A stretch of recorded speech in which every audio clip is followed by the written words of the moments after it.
The biggest story in college football right now is what's going down in Baton Rouge. That is that Brian Kelly is out as the head coach at LSU after their blowout loss to Texas A&M Saturday night in Death Valley. It turns out that game was personal for Aggie strength coach Tommy Moffitt, who was let go at LSU when Brian Kelly took over. Take a listen to this. Moffitt, wanted this game just as bad as anyone else.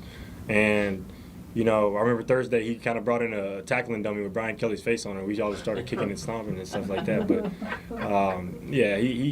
this one was an important one to him, and they kind of told us the story of the night before we even got here. Just kind of kicking him in the butt, and the crowd will start to empty out towards the third and fourth quarter. And they did. Our crowd started to go over there and kind of take over their student section and try to make all the noise at the end of the game. So it was really cool, but definitely played a little bit of this game for Moffitt. Texas A&M putting the nail in the coffin of the Brian Kelly era over in Baton Rouge. 0 SEC titles for him, 0 national titles, and not even a CFP appearance. So now we bring in our guys, Cooper Petagna and Matt Zenitz, to dig a little bit deeper into just what exactly went wrong with that situation over in LSU. It happened so fast. Matt, I want to start with you. How did it get so bad so fast for Brian Kelly?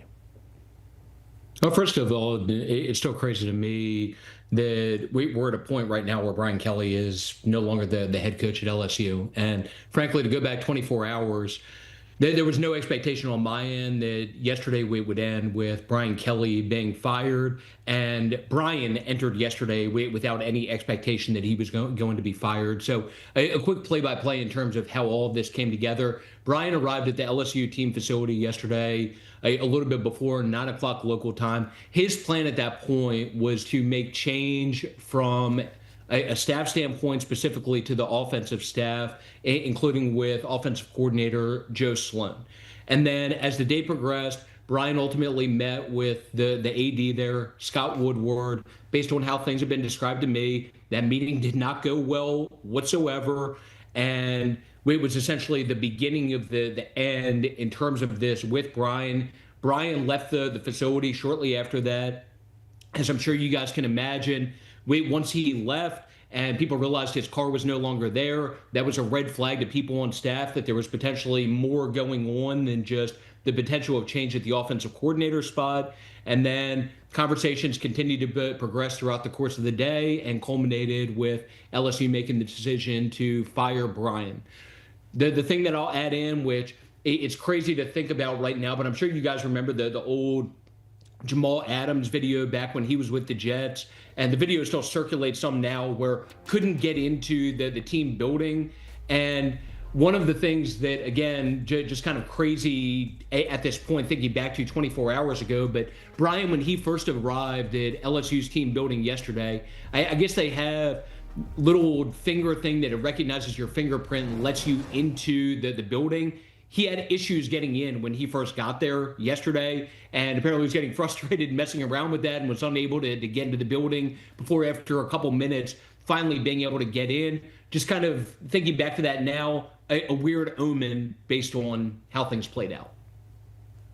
I think you can look at it two ways. One, the microwave, which is what Matt talked about. I think where it went wrong this year for LSU, a team that was supposed to contend for a college football playoff and a potential national championship appearance. You look at the offensive line where they started young Tyree Adams, and on the other side they started Weston Davis, and you had a potential preseason first-round projection in Garrett Nussmeier. They could not protect Garrett Nussmeier, nor could they run the ball. That starts with Brad Davis, the offensive line coach, and then the offensive coordinator, Joe Sloan. This year, just outside of the Clemson game, which Clemson ends up being a team that's 3-4 at this point, not even the team that I think a lot of people expected, LSU wasn't able to establish an identity offensively. And given the talent that they have, especially at the quarterback position, in the backfield, and on the perimeter with guys like Barry and Brown, guys like Nick Anderson, that's incredibly frustrating. From a macro level view for Brian Kelly, what was the value that he was really adding as a head coach? I know that sounds crazy, but you talk to people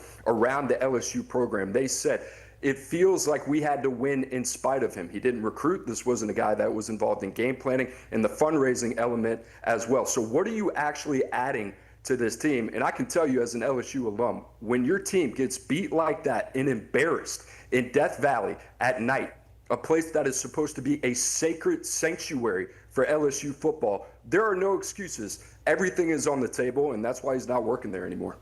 Cooper, I can hear the emotion and just see it in your face there, knowing that you're fired up. And you touched on recruiting, and that aspect, you can just look at it and see that over the past few years, recruiting had not been where the Tigers were used to it being, especially with the kids coming out of high school. How much of a factor do you think that played with the dip there, seeing where we are now?